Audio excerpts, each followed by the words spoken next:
નમસ્કાર, સ્વાગત છે આપનું ગુજરાત ફર્સ્ટમાં। હું છું આપની સાથે રાધા। મુદ્દાની વાતમાં આજે અતિ મહત્વના મુદ્દા પર ચર્ચા કરવી છે। કામ્યાના કર્મણા ન્યાસમ સંન્યાસમ, ભગવદ્ ગીતાના 18મા અધ્યાયનો આ બીજો શ્લોક। ગીતા આટલી ઉચ્ચ વ્યાખ્યા કરી છે। ઈચ્છાથી પ્રેરિત કર્મોનો ત્યાગ એટલે સંન્યાસ। પણ આજે એવી પરિસ્થિતિ વિશે વાત કરવી છે કે જ્યાં માત્ર કામના સિવાય કંઈ જ દેખાતું નથી। માત્ર સંત બનવાનો દંભ કરવામાં આવે છે અને આ દંભ એક એવી વસ્તુ છે કે જે કોઈ પણ સમુદાય, કોઈ પણ સમૂહને ખાઈ જતી એક ઉધઈ છે અને આ દંભ વિશે વાત કરવી છે આજે મુદ્દાની વાતમાં। અને વાત કરીશું કે કુકર્મ, કલંક અને કકળાટ વિશે।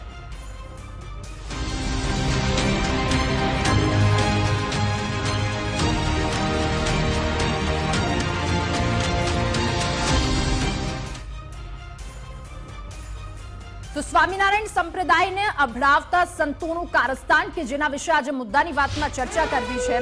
અને ગુજરાત ફર્સ્ટનું આ બઝર વાગ્યું। જ્યારે ગુજરાત ફર્સ્ટનું બઝર વાગે એટલે કે અતિ મહત્વના સમાચાર સામે આવી રહ્યા છે। સ્વામિનારાયણ સંપ્રદાયને અભડાવતા સંતોનું કારસ્તાન, એક પછી એક સંતોના કાળા કામો બહાર આવી રહ્યા છે। ગઢડા અને ત્યારબાદ હવે રાજકોટના ઉપલેટાના સંતોનું પાપ પોકાર્યું છે।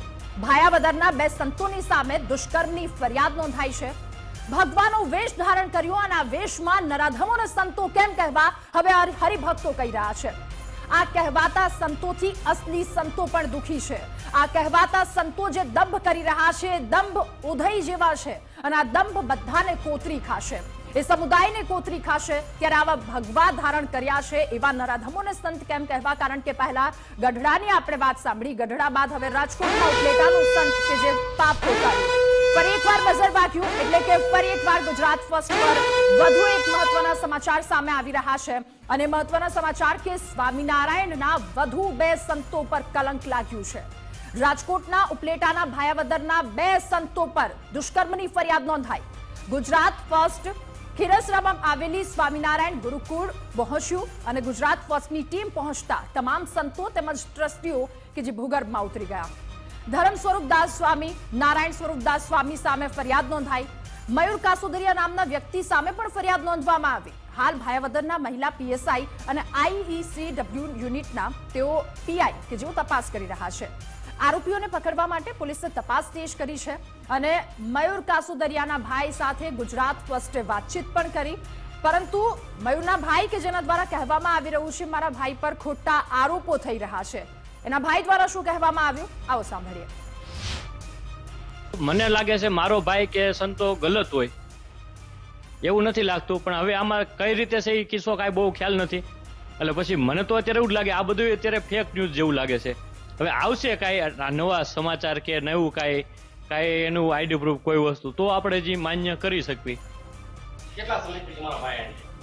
મારા ભાઈ અહીંયા 5-6 વર્ષ જેવું હશે સમથિંગ, બહુ મને ખ્યાલ નથી। પહેલા એ ભણતો, એને બીએડ કમ્પ્લીટ કર્યું, બધું કમ્પ્લીટ કરતો, પહેલા કોલેજ કરતો, પછી મેરેજ પછી અહીંયા આવેલો છે।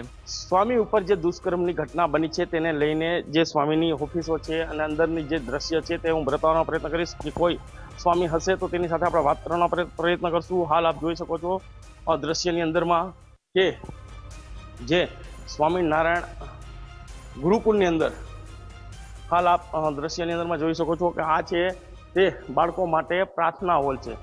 ભગવાનના ફોટા અને અહીંયા કણે મંદિર બનાવેલું છે અને અહીંયા બાળકોને સંસ્કાર આપવામાં આવે છે। કે હાલ જ્યારે ગુજરાત ફર્સ્ટ પહોંચ્યું ત્યારે અહીંથી લોકો નીકળવા માંડ્યા હતા, કોઈ જોવા મળતા નહોતા। ગેટ પાસેથી 2-3 જણ લોકો છે તે જોવા મળ્યા હતા। હાલ આપ જોઈ શકો છો, આપણે અંદર જવાના પ્રયત્ન કરશું। તમામ જગ્યા ઉપર હાલ તો લોક મારવામાં આવ્યા છે, આપ જોઈ શકો છો। તમામ ઓફિસો છે તે લોક કરી દેવામાં આવી છે। ઉપર જવાનો પ્રયત્ન કરશું।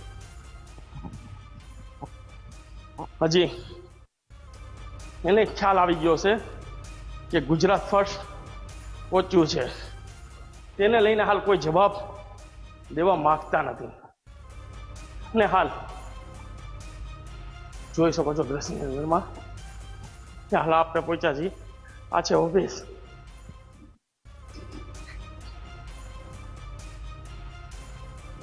અંડરગ્રાઉન્ડ બનાવવામાં આવે છે, જોશું, જવાના પ્રયત્ન કરશું કે કંઈ જોવા મળે, પરંતુ નહીં. અંદર લોક કઈ પ્રકારના દરવાજા છે હું મારા કેમેરામેનને કઈ દૂરથી બતાવશે. જાણે આ ગુરુકુળ નહીં, એક ઓલા ઘણા બુટલેગરો એવું બનાવતા હોય છે, આમ ભોયરા જેવું. આપ જોઈ શકો છો તેવા દ્રશ્ય જોવા મળે છે. એક દરવાજો ખાલી બાજુમાં આવી રીતના છે, આપણને એમ લાગે ઓફિસ છે, પરંતુ એની અંદર દરવાજો છે અને ત્યાંથી ઓફિસ બનાવવામાં આવી છે. જોઈ શકો છો એને લઈને આ દરવાજો ખાલી અહીં સુધી જ છે, ત્યાંથી અંદર બનાવવામાં આવ્યો છે. બીજા દરવાજામાં પણ આપણે જોશું, મારા કેમેરામેનને કઈ અંદરના દ્રશ્ય બતાવશે. હા, જોઈ શકો છો અહીંયા તમામ લોકોની મીટિંગ થતી હોય, બેઠા હોય છે. ત્યાં પણ કોઈ જોવા મળતું નથી. અહીંયા જોશું, ટ્રાય કરશું. ઓફિસમાં આપ જોઈ શકો છો એક પણ દરવાજો છે તેનો લોક ખુલ્લો નથી. તમામ જગ્યા ઉપર કહી શકાય કે લોક મારી દેવામાં આવ્યા છે. ક્યાંય પણ કોઈ જોવા મળતું નથી. ફરી દ્રશ્ય બતાવીશ એ બેઠકના છે. એટલે કહી શકાય કે આવી શરમજનક ઘટના વારંવાર આ જ પ્રકારે ઘટના છે તે સામે આવતી હોય છે. ત્યારે એકય જગ્યા ઉપર કોઈ પણ જોવા મળતું નથી. આ કરોડો રૂપિયાના ખર્ચે હોસ્ટેલ બનાવવામાં આવી છે, ગુરુકુળ બનાવવામાં આવ્યું છે, પરંતુ કોઈ લોકો છે ત્યાં જોવા મળતા નથી.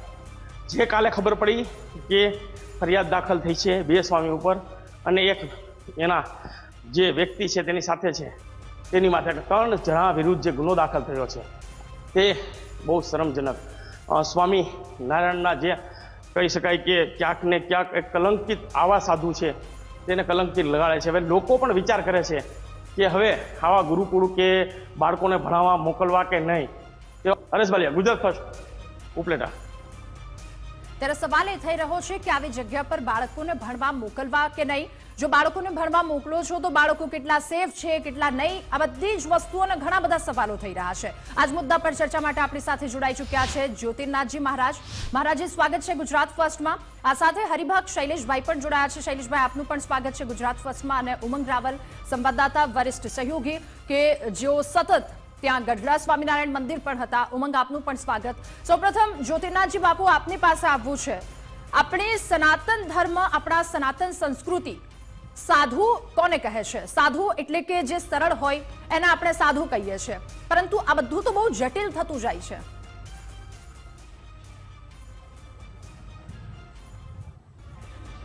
રાધા, તે જ્યારે વર્ણન કર્યું ગીતાના 18મા અધ્યાયનું, તો એના કરતાં મોટી વાત તો વેદમાં લખી છે અને તે છે આચરયતે આચરણમ. એટલે કે તમારું આચરણ ઉત્તમ હોવું જોઈએ, ત્યારે એ સાધુતા કે સંતત્વને વર્ણન કહે. મૂળભૂત વાત અહીંયા એવી છે કે મુખ મેં રામ બગલ મેં ચૂરી એસે ભગત કી જાન ચૂરી. સતત એ પ્રમાણેની વાતો અને સતત એ પ્રમાણેની રીતો ચાલે છે. આજે સમાજની અંદર જે પ્રકારે આ લોકો છબી ઊભી કરી રહ્યા છે કે સનાતન ધર્મને સમગ્રતય લાંછન રૂપ લગાવે તેવી છબીઓ કર્મ કરે છે ને આવા દુષ્કર્મના લીધે સમગ્ર ભગવો લજવાય છે. આ મોટી વાત છે રાધા. બિલકુલ, સમગ્ર ભગવો લજવાય છે. આ એક સૌથી મોટી વાત છે, કારણ કે એકના પાપે જ્યારે સૌ કોઈને ભોગવવાની વાત આવે છે ત્યારે ખરેખર એક મોટો સવાલ થઈ જાય છે. શૈલેષભાઈ, આપની પાસે આવવું છે. જે પ્રકારની આ ઘટના ઘટી છે, હરિભક્તો કે જેઓ હવે રોષે ભરાયા છે, આપની પ્રતિક્રિયા સૌ પ્રથમ જાણી લઈએ. અમે સ્વામિનારાયણ સંપ્રદાયના હરિભક્ત છીએ, સત્સંગી છીએ.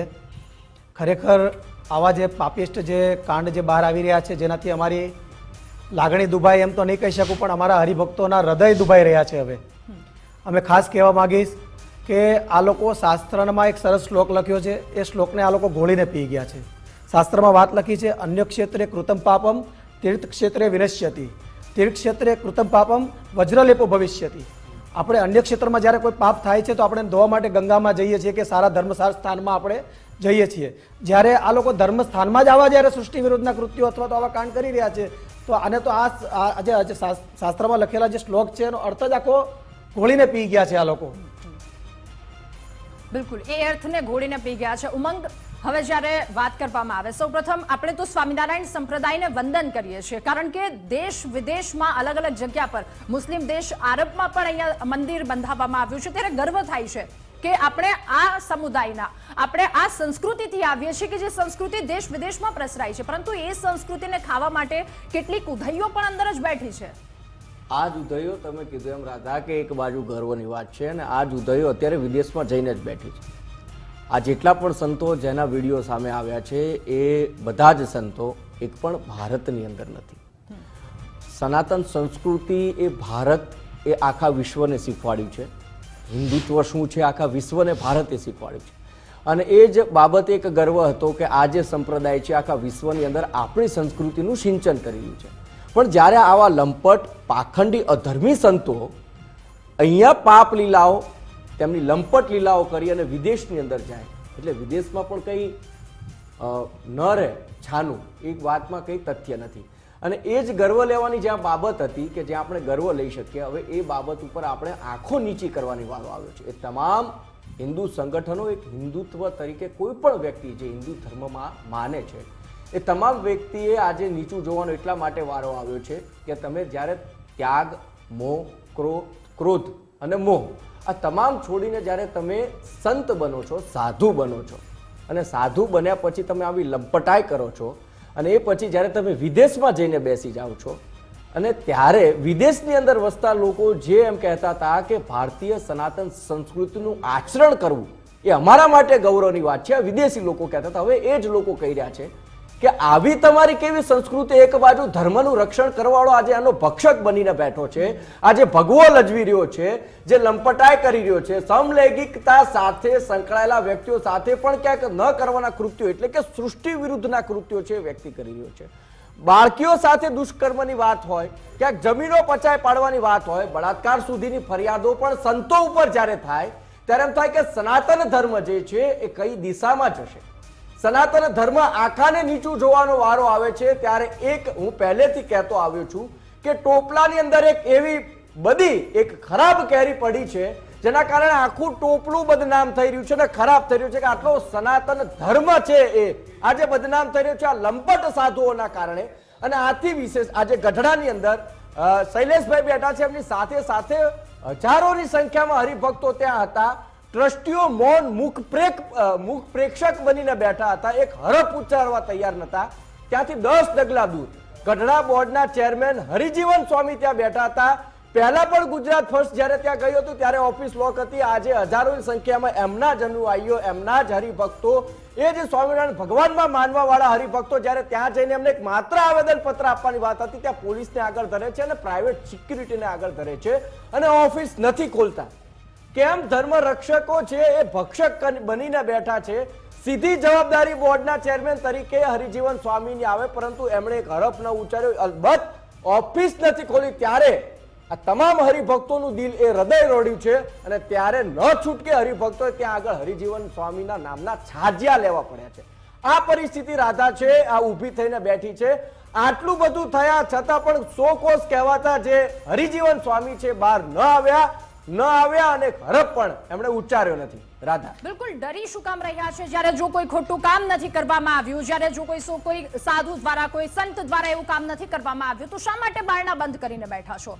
જ્યાં સુધી તમે સાચા છો, ખુલ્લી છાતીએ તમે લોકોની સામે જાઓ, તમે લોકોને જવાબ આપો. શા માટે નથી આપતા? એક સમુદાય છે કે જે તમને ભગવાન માનીને બેઠો છે, એક સમુદાય છે જે તમારી પાસેથી વાતો જાણી રહ્યો છે, જે તમારી પાસેથી ધર્મ, આસ્થા, ભક્તિની વાતો જાણે છે, એ રસ્તા પર ચાલવા માટે તૈયાર છે. ને જ્યારે તમે જ આવા કૃત્યો કરશો ત્યારે ક્યાં જશે તમામ સમુદાય? ક્યાં જશે તમારા અનુયાયીઓ, તમામ લોકો?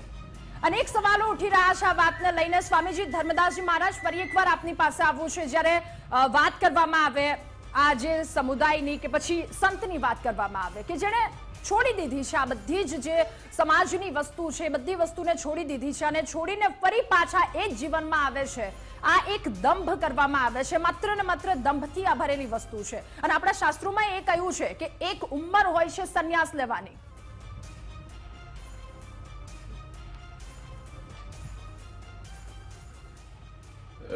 રાધા, તે મને પૂછ્યું? જી જી જ્યોતિનાથજી મહારાજ.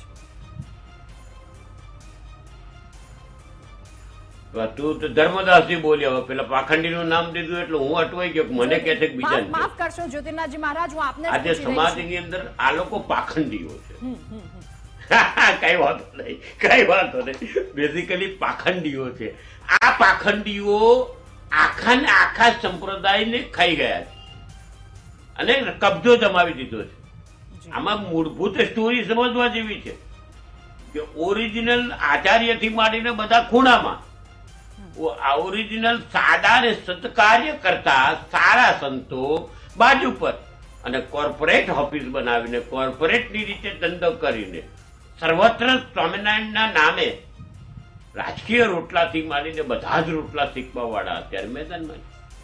એ વહીવટ કરતા છે, જે ખરડાયેલા છે તે વહીવટ કરે છે ને એટલા માટે જ આ બોર્ડ કોઈ એક્શન લેતું નથી. શૈલેષભાઈને કદાચ મારા શબ્દ આકરા લાગશે પણ આ સચ્ચા હકીકત છે. હું જાણું છું અણીથી તણી સુધી કે આ બોર્ડની અંદર જે બેઠેલા લોકો છે તે લોકો બધા જ ખરડાયેલા છે ક્યાંક ને ક્યાંક. અને બીજી એક ડર બહુ મોટો છે, રાધા અત્યારે જો એક્શન લેવાની ચાલુ કરે ને તો 70% ખાલી થઈ જાય, કારણ કે બધા જ ખરડાયેલા છે. 150 થી વધારે તો ક્લિપો છે. ક્યાં જશે, કોની સામે કોણ એક્શન લેશે, આ એક બહુ મોટો પ્રશ્ન છે. બિલકુલ. બાપુ આપણે કારણ કે કીધું સમાજની કોણ અંદર છે? તમે આ લોકો જે જે લીલાઓ સંગઠન કરો. છે, હિન્દુ સંગઠન, અને- જે મહારાજનું આચાર્યોનું જે સંગઠન બન્યું હતું, આ જ નૌતમ સ્વામીને અમને દરબતર કરવામાં આવ્યા હતા. તો ફરીથી એવું નથી લાગતું કે આજે સમિતિ આપણી જે હતી, આપણી મહારાજાઓની, સાધુ સંતોની, એ ફરીથી એક વખત મેદાને આવે ને આવી જે બદીઓ છે એને દૂર કરવાની આપણી પણ ક્યાંક તો જવાબદારી બને ને બાપુ?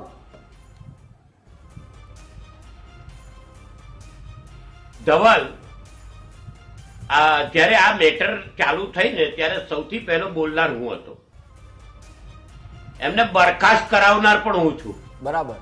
અને હજુ કહું છું કે બધાને ઘર ભેગા કરવા વાળો બી હું જોઈશ, કારણ કે કોઈ બોલતું નથી. આ બધા જ સ્ટેજ પર જુદી વાત કરે છે અને પછી પાછળ જઈને એમની સાથે બેસીને મિટિંગો કરે છે. અમે એવા લડવા વાળા નથી. અમે હરિભક્તો સાથે જ આજે છાતી ઠોકીને કહું શૈલેષ કે અડધી રાતે યાદ કરજો, હું તૈયાર છું.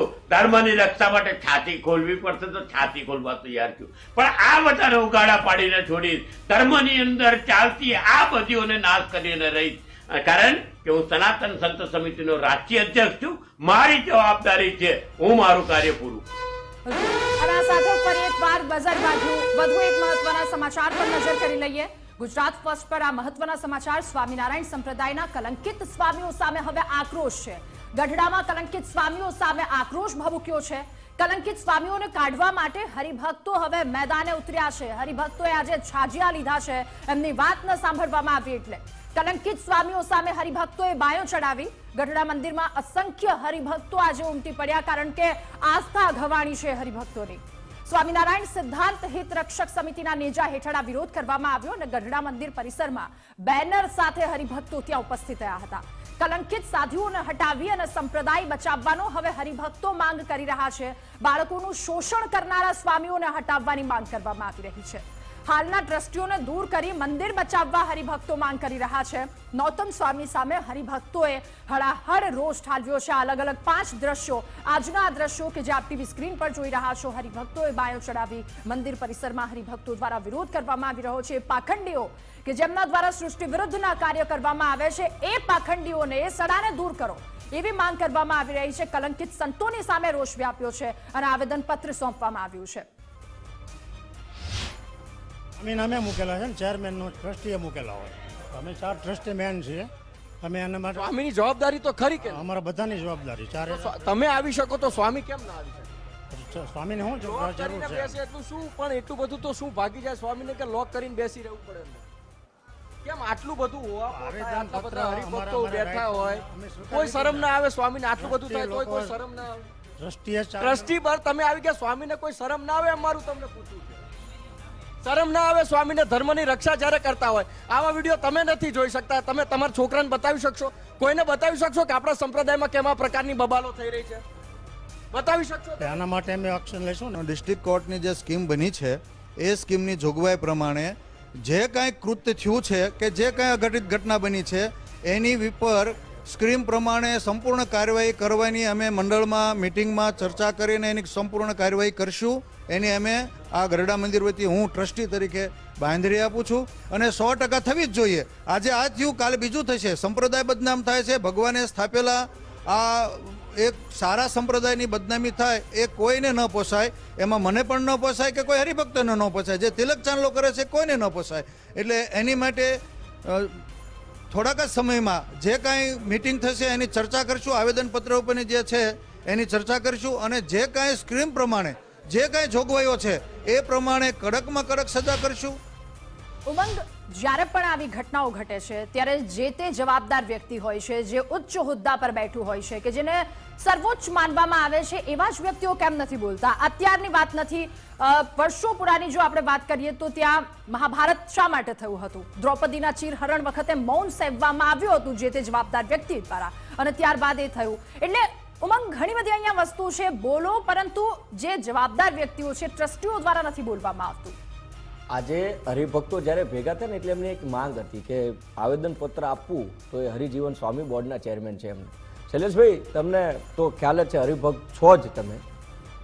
છેલ્લા જીવનના એમના 25 વર્ષ ભગવાને એ ગઢડાની પાવન ભૂમિ ઉપર ઉતાર્યા, એમને ગાળ્યા, અને એમ છતાં પણ એ જ જગ્યાથી 200 મીટર દૂર બેઠેલા હરિજીવન સ્વામી ના આવે તો એક હરિભક્ત તરીકે તમારી આંતેડી કેટલી કકડ? મેં તમને પહેલાં પણ કીધું કે અમારા હૃદય ઉપર ઘા વાગ્યા છે. જ્યારે અમારા બેસાડેલા અમને સાંભળવા તૈયાર નથી. અને કહેવાય કે ભગવાન સ્વામિનારાયણે જે કહેવાય કે પોતાનો અંતિમ શ્વાસ જે ગઢપુરમાં લીધો છે, એવા ગઢપુરમાં ભગવાને એમ કીધું છે કે ગઢડું મારું ને હું ગઢડાનો, એ કદી નહીં મટવાનો. એવી જ્યારે પાવન જગ્યામાં જ્યારે આવા કાંડ કે કાર્ય થઈ રહ્યા હોય ત્યારે અમારી લાગણી ખરેખર દુભાઈ રહી છે.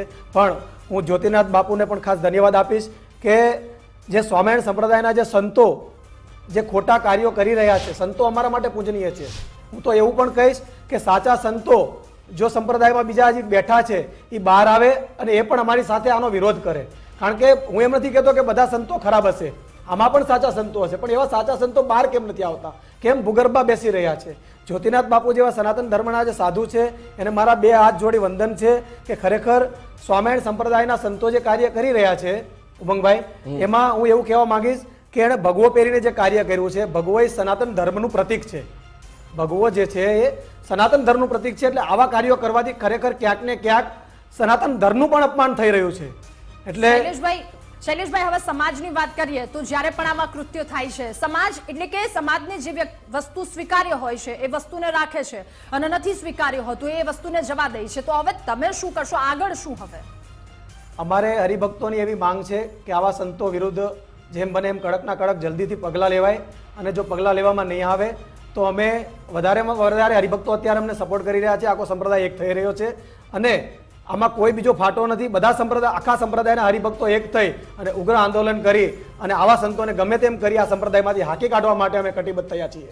શૈલેષભાઈ, આવું તો શું ફાટી નીકળતું હોય છે સંતોને કે જે સંસારિક જીવન છોડીને જે ભગવાનના ચરણોમાં બેસવાની આવી કામલીલાઓ, લાભલીલાઓ તો કરે, પરંતુ ભોગવિલાસ ભોગવવામાંથી પણ ઊંચા નથી આવતા. મોંઘીદાર ગાડીઓ, સ્વામી અંદર બેઠા તો પાછળ 3 કેમેરામેન બેઠા હોય, સ્વામી ચાલે તો એમની પાછળ 3 તો એમના અનુયાયીઓ ચાલતો, એમને બેગ પકડવા વાળા અલગ, એમની જે માથે ચડાવેલી જેમને ટોપી પહેરતા હોય છે ટોપી પકડવા વાળા અનુયાયી અલગ હોય. આટલી તો બધી જાઓ જલાલી તો ગૃહસ્થ જીવનમાં કદાચ જે લાખો કરોડો રૂપિયા કમાતા છે ને એ પણ આટલી નહીં ભોગવતા, સંતો ભોગવી રહ્યા છે. સંસારી પણ આ નથી ભોગવતા અને એટલે જ ઉમંગ કાળજુ કકડે છે. આ એક હરિભક્ત કે જેની વેદનાને આપણે સાંભળી, હજુ એવા કેટલાય હરિભક્તો છે કે જેની વેદના જેમણે છાજ્યા લીધા, જેમણે આજે એટલી કાળજુ કકડ્યું છે. એ શું છે તમામ વાતો એ પણ એકવાર સાંભળી લઈએ. સત્યને છુપાવવા માટે એ લોકો મંદિરની ઓફિસને તાળા મારી અને દૂર ભાગી જાય છે અને ક્યાંય પણ સંપ્રદાયના હરિભક્તોની નજરમાં, મીડિયાની નજરમાં ક્યાંય આવવા માંગતા નથી. કારણ કે આવે તો એને સત્ય બતાવવું પડે છે. બેને ગોરખ ધંધા કરવા છે ક્યાંથી મળે? કારણ કે ઓલી સીડી જે બહાર આવી છે એની સામેની પાર્ટી હરિજીવન છે. એ ન હોય, એ અંદર જે હોય જ તે તો પછી ક્યાંથી હાજર રહે? એટલે હાજર રહેવાના નથી. આટલા વર્ષ જીવન ગાળ્યું, વિતાવ્યું અને રહ્યા, ત્યારે આવી પાવન ભૂમિ ઉપર આ એના કહેનારા જે સાધુ, જે સ્વામિનારાયણના સાધુ જે આવી પાપ લીલાઓ કરે છે, આવા કાંડ જ્યારે કરે છે ત્યારે હરિભક્તોને નીચું જોયા જેવું થાય છે. અને એન કેન પ્રકારે આ જે ગઢપુર ધામની જે ભૂમિ છે એ બદનામ થાય છે. હવે તો કેટલીની જિંદગી ખરાબ કરી, નાના મોટા છોકરાઓની બૈરાઓની કેટલાની જિંદગી ખરાબ કરી કાઢી છે આ લોકોએ. લોકોને બહાર હાલ્યા જેવું નથી રહેવા દીધું આ લોકોએ. હરિભક્તોને કઈ રીતે રોડ ઉપર જવું વિચાર કરો, આપણે તિલક ચાંદલો કર્યો હોય કે શિખા રાખી હોય તો આ વેદના આપણે સાંભળી. જ્યોતિર્નાથજી મહારાજ આપની પાસે આવવું છે એ વાત જાણવી છે. પહેલાની સંસ્કૃતિ કે જ્યારે એક ઝાડની નીચે સંત દ્વારા શિક્ષણ આપવામાં આવતું હતું, ત્યારે રાજાના બાળકોને અને તમામ બાળકોને એ શીખવાડવામાં આવતું હતું કે વિસ્તાર કરતા વિચાર મહત્વનો છે અને સંપત્તિ કરતા સુશાસન મહત્વનું છે. પણ આજે શું શીખવાડી રહ્યા છે બાળકોને?